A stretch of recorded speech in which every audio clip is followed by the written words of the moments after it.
Assalamu alaikum students. Today we are going to discuss about the matrix, what are matrix, about their types, about their addition and subtraction process, about their multiplication and most importantly the inverse of a matrix. तो आज हम discuss करेंगे basically matrix से related तमाम चीज़ों को जो कि हमें क्वेश्चंस को सॉल्व करने में हेल्पफुल होंगी। सबसे पहले टेबल ऑफ कंटेंट कि हमें कौन कौन से एरिया को कवर करना है इस वीडियो के अंदर, definition of matrix, order of matrix, types of matrix, addition and subtraction of matrix, multiplication of matrix, inverse of matrix, and important point. We need to cover these things, these points in our video. Okay? So starting from the definition of matrix. So definition of matrix, a matrix is a collection of numbers arranged into a fixed number of rows and columns. Whenever you have some row data, you must have some row data and you need to arrange this data according to a number of rows and column, then this data, that particular row data now considered as matrix. Usually the numbers are real numbers. आमतौर पर जो numbers हम use करते हैं वो real numbers होते हैं. In general matrices can contain complex numbers but we won't see those numbers here. हम लोग अभी सिर्फ रियल नंबर्स में ही डिस्कस करेंगे मैट्रिक्स को, ठीक है। कॉम्प्लेक्स और इमेजिनरी नंबर के अंदर हम लोग डिस्कस नहीं करेंगे। सो मैट्रिक्स को हमेशा ब्रैकेट में लिखा जाता है। समटाइम्स ये राउंड ब्रैकेट के अंदर भी मेंशन हुए होते हैं आपके पेपर के अंदर। आमतौर पर ज़्यादातर जो है ये स्क्वायर ब्रैकेट के अंदर यूज हुए होते हैं, लिखे हुए होते हैं इसके एलिमेंट्स। और ये जो आपके पास वर्टिकल लाइंस नज़र आ रही हैं, ये वर्टिकल लाइंस कॉलम्स कहलाते हैं, ठीक है। जबकि जो हॉरिजॉन्टल लाइंस हमारे पास मौजूद हैं, ये हॉरिजॉन्टल लाइंस बेसिकली रोज कहलाते हैं। सो डेफिनेशन ऑफ मैट्रिक्स क्या हुआ, आपके पास जो रो डेटा है जब आप उसको number of rose and number of columns में अरेंज कर दोगे तो फिर आपके पास मैट्रिक्स आ जाएंगे। मैट्रिक्स के अंदर दो तरह के एलिमेंट्स होते हैं, जो वर्टिकल रोज होती हैं, जो वर्टिकल लाइंस होती हैं वो जनाब कॉलम कहलाती हैं, और जो हॉरिजॉन्टल लाइंस होती हैं उनको हम रोज कहते हैं। Most important thing, order of matrix, because if you don't know about the order of the matrix you cannot even add, subtract and even multiplication of matrix. So order of matrix, it is a method of writing matrix in which rows must come first. आपके पास एक matrix के अंदर कितनी रोज हैं, कितने column हैं, उसके लिखने के तरीके को हम ऑर्डर ऑफ मैट्रिक्स कहते हैं। Rows are horizontal line which we have discussed earlier. Rows जो होती हैं वो हॉरिजॉन्टल लाइंस होती हैं, various columns are vertical line, जबकि कॉलम जो है वो वर्टिकल लाइंस होती हैं। और ऑर्डर ऑफ मैट्रिक्स को लिखा कैसे जाता है, देखो सबसे पहले तुम लोगों ने करना क्या है, तुम लोगों ने नंबर ऑफ रोज गिन लेनी है, and number of rows are the horizontal lines. तो row number 1, row number 2, row number 3. It means this matrix has 3 rows, while the vertical lines are known as column.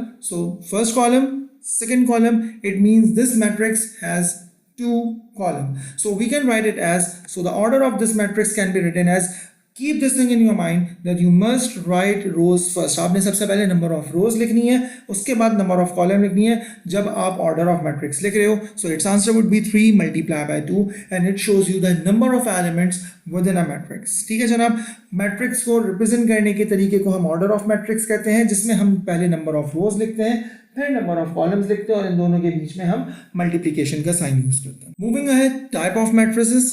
सबसे पहले row matrix, a matrix having one row only. कोई ऐसा matrix है जिसमें सिर्फ एक row है, irrespective of number of column. Number of column एक भी हो सकता है, दो भी हो सकते हैं, तीन भी हो सकते हैं, number of rows must be one, then it is considered as row matrix. Column matrix, a matrix having one column only irrespective of the number of rows, then that particular matrix is known as column matrix. Column matrix एक ऐसा matrix है जिसमें हमारे पास सिर्फ और सिर्फ एक column होना चाहिए, नंबर ऑफ रोज जितनी चाहे हो सकते हैं। Null matrix, a matrix having all element zero. एक ऐसा मैट्रिक्स जिसमें तमाम एलिमेंट जीरो हो। आपके सामने एक एग्जांपल मौजूद है, तमाम एलिमेंट्स इस मैट्रिक्स के जीरो हैं, इसलिए इसको नल मैट्रिक्स कहा जाता है। Square matrix, a matrix having equal number of rose and column. एक ऐसा मैट्रिक्स जिसमें नंबर ऑफ रोज और नंबर ऑफ कॉलम्स बराबर हो, स्क्वायर मैट्रिक्स कहलाता है। जैसे आपके सामने अभी जो मैट्रिक्स बना हुआ है, इस मैट्रिक्स में नंबर ऑफ रोज भी 3 है, मतलब हॉरिजॉन्टल लाइंस भी 3 है, नंबर ऑफ वर्टिकल लाइंस भी 3 है, इसका मतलब कॉलम्स भी 3 है। सो एक ऐसा मैट्रिक्स जिसमें नंबर ऑफ रोज और नंबर ऑफ कॉलम्स बराबर हो, स्क्वायर मैट्रिक कहलाता है। अगर एक रो तो एक कॉलम, दो रोज तो दो कॉलम, तीन रोज तो 3 ही कॉलम्स। ठीक है, आगे बढ़ते हैं। Diagonal matrix. डायगोनल के बारे में हम लोगों को पता है कि जब भी हम किसी क्वाड्रिलेटरल फिगर की बात करते हैं, स्क्वायर, रेक्टेंगल, पैरेललोग्राम, अगर उसके अपोजिट टॉप को उसके उसका लेट से we are discussing about the top right, अगर उसके टॉप राइट को उसके बॉटम लेफ्ट से कनेक्ट कर दिया जाए तो इस लाइन को हम लोग डायगोनल कहते हैं, ठीक है।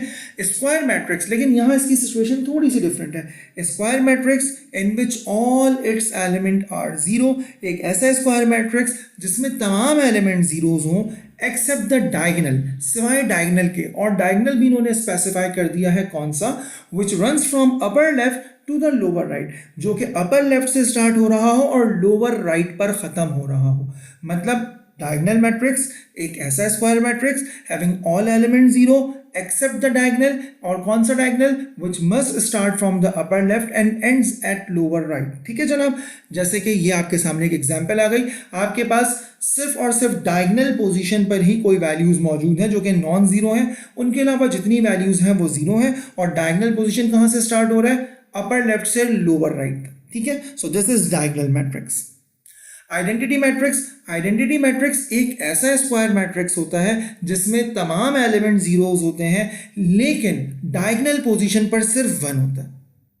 और समझ आइए बात कि आइडेंटिटी मैट्रिक्स एक ऐसा स्क्वायर मैट्रिक्स जिसमें तमाम एलिमेंट जीरोज और डायगोनल पोजीशन पर सिर्फ वन होना चाहिए, इसको हम आइडेंटिटी मैट्रिक्स कहते हैं, ठीक है जनाब। आगे बढ़ते हैं तो आपको समझ में आ रहा होगा कि स्क्वायर से डायगोनल बना एंड डायगोनल से आइडेंटिटी मैट्रिक्स बना।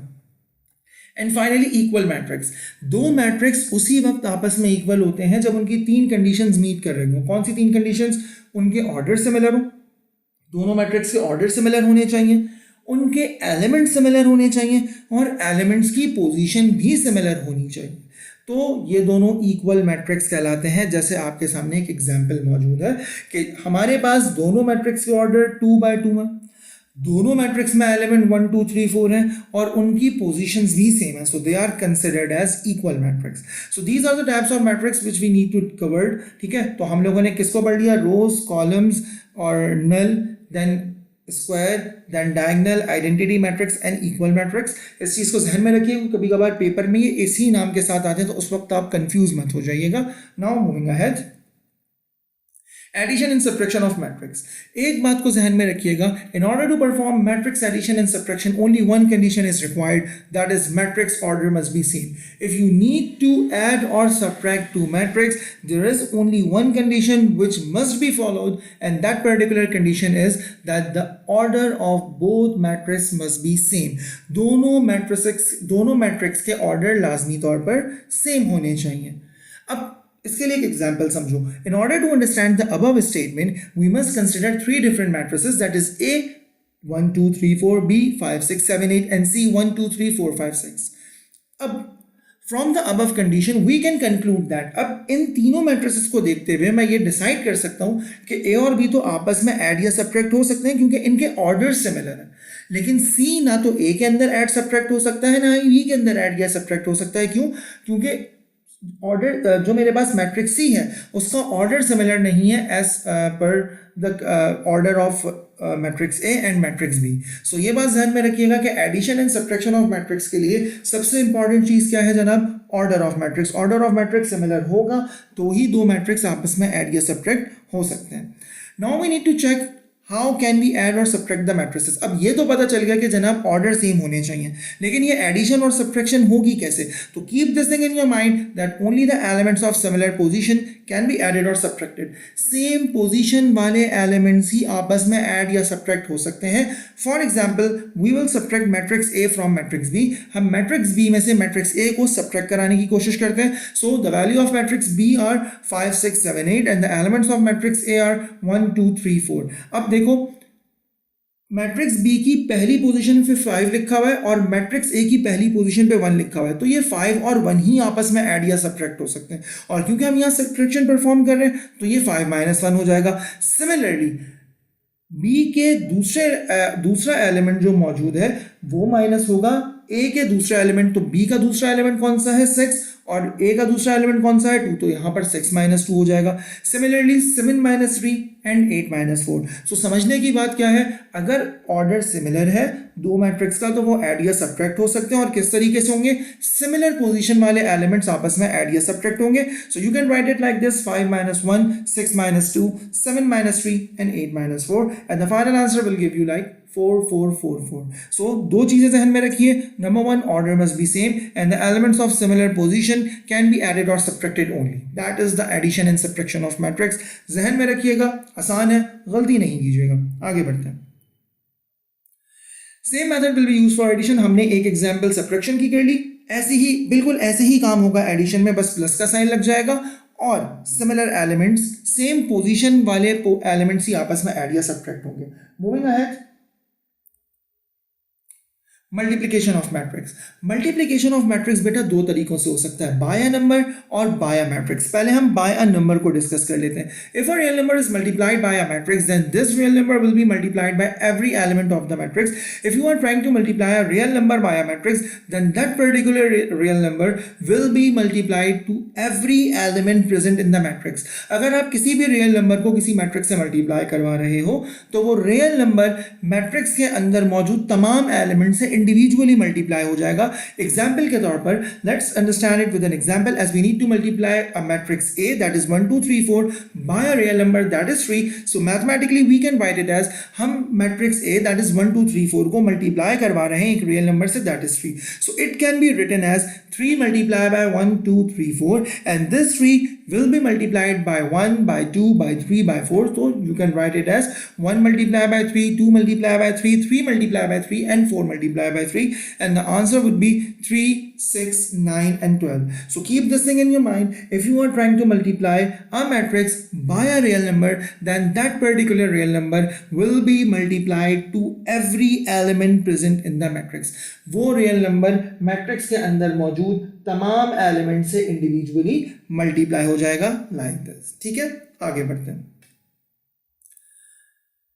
अब multiplication of matrix by another matrix. Now we are discussing about the multiplication of two matrix. तो multiplication of two matrices is possible only when the rows of second matrix are equal to the column of first matrix.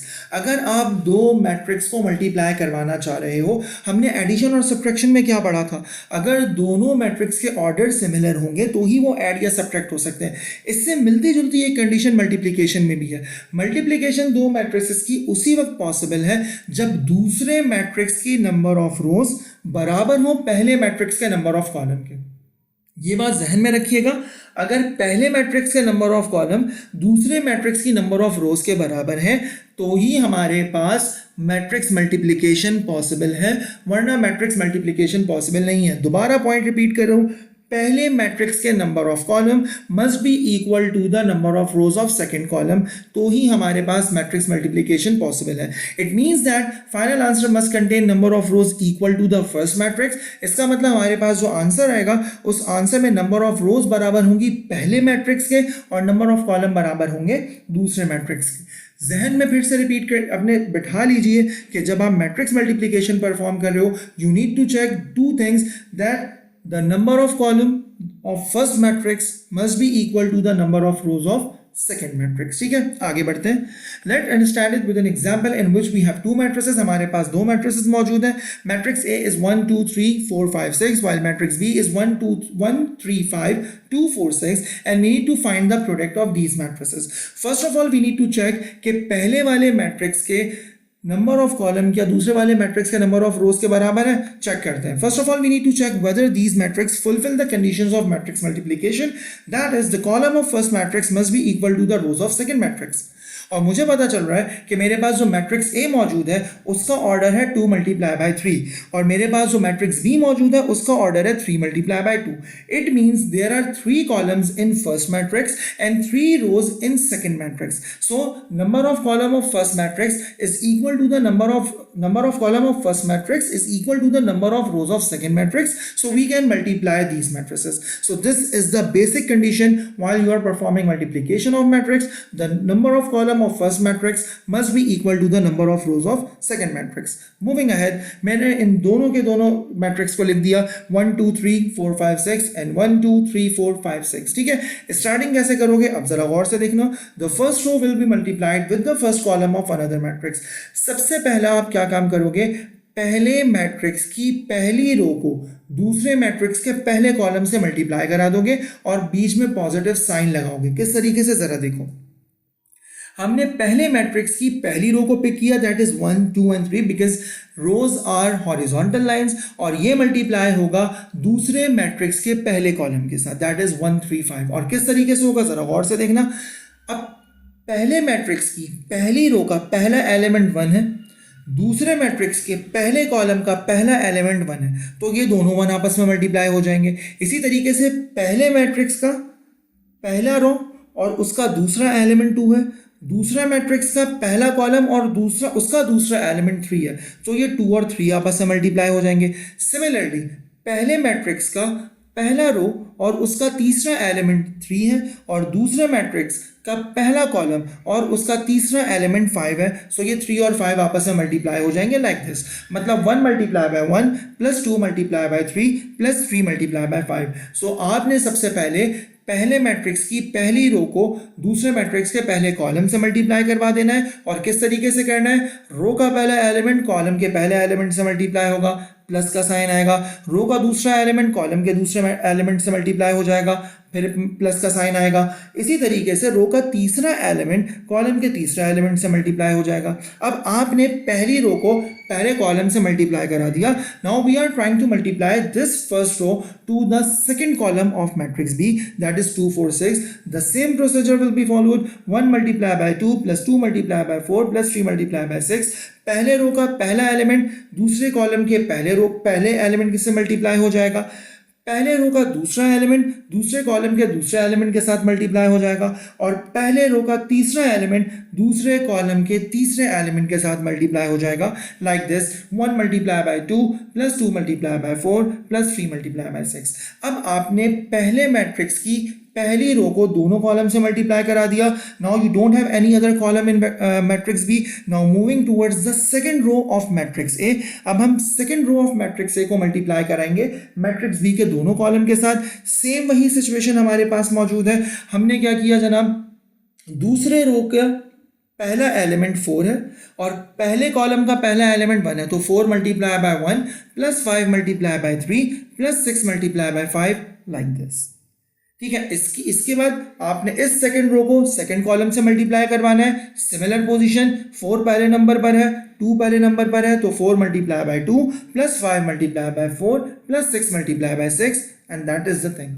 तो यहां तक हमने simplify कर लिया, और जब हम फर्दर सिंप्लीफाई करेंगे तो 1 plus 6 plus 15, 2 plus 8 plus 18, 4 plus 15 plus 30 and 8 plus 20 plus 36। कुछ चीज़ें ध्यान में रखिएगा, जब आप पहले कॉलम को कंप्लीट कर दूसरे कॉलम की तरफ जा रहे हो तो बीच में थोड़ा सा स्पेस ज़रूर दे देना ताकि सेग्रीगेट हो सके values.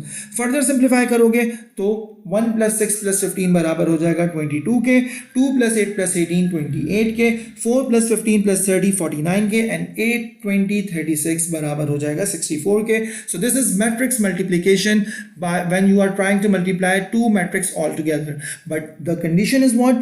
You need to check that the number of column of first matrix must be equal to the number of rows of second matrix.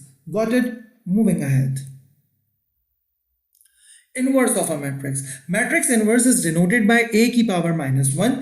Multiplication of a matrix by its inverse must be equal to 1 या identity matrix. Keep this thing in your mind. Multiplication matrix inverse को हम a की power -1 से represent करते हैं, और जब भी आप किसी मैट्रिक्स को उसके इन्वर्स से मल्टीप्लाई करवाते हो तो उसका आंसर 1 आता है।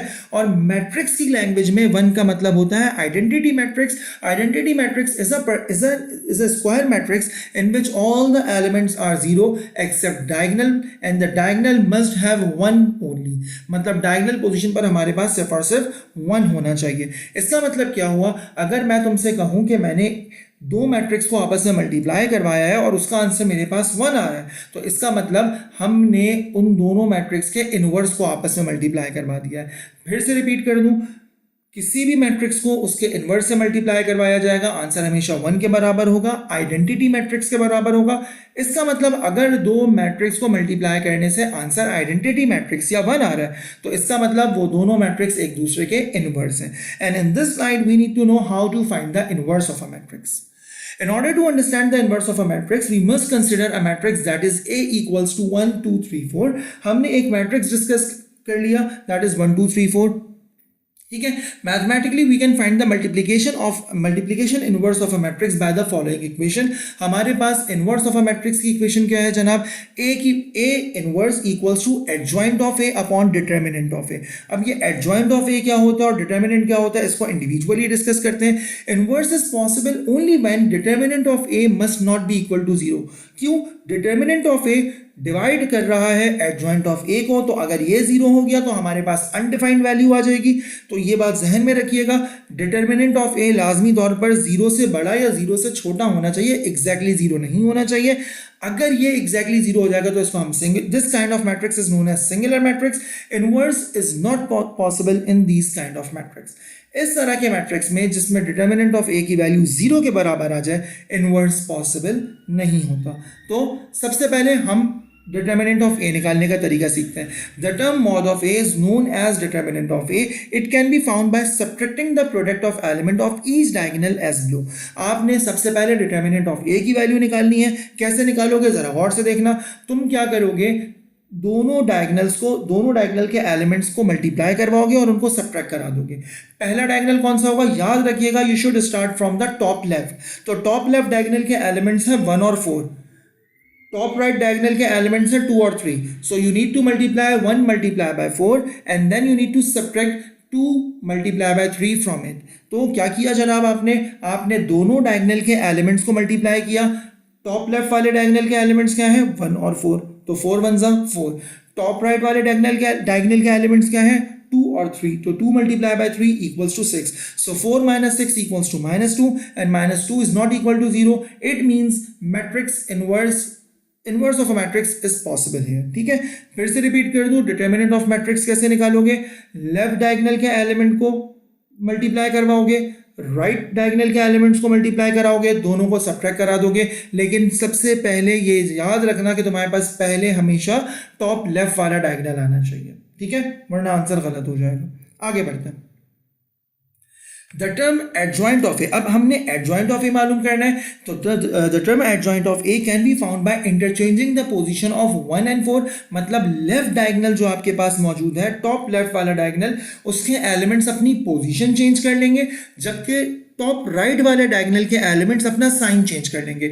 मतलब मेरे पास टॉप लेफ्ट वाले डायगोनल पे क्या लिखा हुआ है, 1 और 4, तो 1 की जगह 4 और 4 की जगह 1 आ जाएगा, इंटरचेंज कर ली अपनी पोजीशन। जबकि टॉप राइट वाले डायगोनल के एलिमेंट्स क्या है, +2 +3, so they will be written as -2 -3। तो हम इसको किस तरीके से लिखेंगे, 1 2 3 4 मेरे पास मौजूद है। एडजॉइंट ऑफ ए में टॉप लेफ्ट डायगोनल के एलिमेंट्स ने अपनी पोजीशन चेंज कर ली, 1 4 की जगह और 4 1 की जगह आ गया, जबकि टॉप राइट वाले डायगोनल्स ने अपने साइन चेंज कर लिए, +2 -2 में कन्वर्ट हो गया, +3 -3 में कन्वर्ट हो गया। Got it. आगे बढ़ते हैं। अब हमारे पास डिटर्मिनेंट ऑफ ए की वैल्यू भी आ चुकी है, एडजॉइंट ऑफ ए की वैल्यू भी आ चुकी है। So all we need to put these values in the above expression. So inverse of a equals to adjoint of a upon determinant of a. So determinant of a क्योंकि denominator में, तो इसको मैं 1 upon की form में लिख सकता हूँ, और मेरे पास डिटर्मिनेंट की वैल्यू -2 है, तो 1 upon -2 multiply by adjoint of A, और एडजॉइंट ऑफ ए की वैल्यू क्या थी, 4 -2 -3 -1। इट मीन्स दैट -2 जो कि हमारे पास डिटर्मिनेंट ऑफ ए की वैल्यू है, ये इस ब्रैकेट के अंदर मौजूद, इस मैट्रिक्स के अंदर मौजूद तमाम एलिमेंट से इंडिविजुअली मल्टीप्लाई हो जाएगा like this. A inverse equals to 4 upon -2 -2 upon -2 -3 upon -2 and 1 upon -2. And when you simplify these values, you will get the answer of -2, 1, 3 upon 2 और -1 upon 2. So inverse of a matrix में तुमने क्या करना है, determinant निकालना है। अगर determinant की वैल्यू 0 है, सोल्यूशन इज नॉट पॉसिबल। अगर डिटर्मिनेंट की वैल्यू 0 के अलावा कुछ और है तो inverse of a matrix possible है। फिर आपने एडजॉइंट ऑफ ए निकाला। कैसे निकाला, एडजॉइंट ऑफ ए में आपने लेफ्ट डायगोनल की पोजीशंस इंटरचेंज कर दी, राइट डायगोनल के साइन चेंज कर दिए, और उसके बाद आपने एडजॉइंट ऑफ ए को डिटर्मिनेंट ऑफ ए से डिवाइड करा दिया, and you will get your answer of the inverse of a matrix. ठीक है, moving ahead. Important points, matrix addition is commutative and associative, but subtraction is none of both. A plus b is always equals to b plus a. ठीक है, 2 + 1 equals to 1 + 2। इसका मतलब matrix addition commutative भी है और associative भी है, लेकिन subtraction is none of both. 2 - 1 can never be equal to 1 - 2 because 2 - 1 equals to 1 while 1 - 2 equals to 1 - 1. So matrix addition irrespective of sequence, irrespective of position, answer will remain same. जबकि subtraction में ऐसा possible नहीं है, sequence का ख्याल रखना जरूरी है, जो कि हम बेसिक अरिथमेटिक के अंदर भी करते हैं. Matrix multiplication is not commutative. A cross B can never equal to B cross है. उसका रीजन क्या है? उसका रीजन ये है कि हम जब ए मल्टीप्लाई बाय बी कर रहे हैं तो हम ए के नंबर ऑफ कॉलम और बी के नंबर ऑफ रोज को चेक करेंगे, लेकिन जब हम बी क्रॉस ए कर रहे हैं तो हम बी के कॉलम को और ए के रोज को चेक करेंगे. मतलब जो मैट्रिक्स पहले लिखा होगा वो फर्स्ट मैट्रिक्स होगा.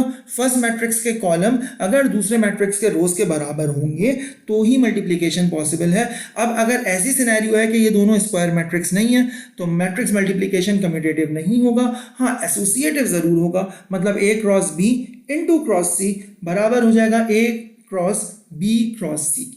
सो these are the important points जो कि आपके जहन में होने चाहिए. ठीक है. In real number, 0 is the additive identity such that a plus 0 equals to 0 plus a equals to a. अगर आप किसी भी रियल नंबर में 0 ऐड करा दोगे तो वो रियल नंबर सेम रहेगा, चेंज नहीं होगा. इसका मतलब 0 is the additive identity. अगर किसी भी नंबर में मैं 0 ऐड करा दूंगा तो उस पर कोई फर्क नहीं पड़ेगा. It will remain identical. It will remain same. So in real number 0 is the additive identity and in real number 1 is the multiplicative identity. क्योंकि जब भी हम किसी वैल्यू को 1 से मल्टीप्लाई करते हैं the answer will remain same. a multiplied by 1 equals to 1 multiplied by a equals to a. So बताने का मकसद क्या है? रियल नंबर में जब आप 0 ऐड करवाते हो तो आंसर विल रिमेन सेम, और इसी तरीके से रियल नंबर में जब आप 1 से मल्टीप्लाई करवाते हो तो answer will remain same. So 0 is the additive identity while 1 is the multiplicative identity. ठीक है, moving ahead. Thank you so much कि आप लोगों ने इस वीडियो को देखा. If you have any question related to this topic you can write it on the comment section. Your questions will be entertain and your answer will and the answers will be given. I believe कि तुम अपने इस lockdown period को थोड़ा fruitful use कर रहे होगे और अब जो क्वेश्चंस हैं तुम्हारे पास बुक में उनको भी सॉल्व करने की कोशिश करोगे, बेहतर प्रैक्टिस करोगे. आसान टॉपिक है, 4 से 5 नंबर पेपर में कम अज कम ये जरूर निकालता है. Thank you so much. अस्सलाम वालेकुम.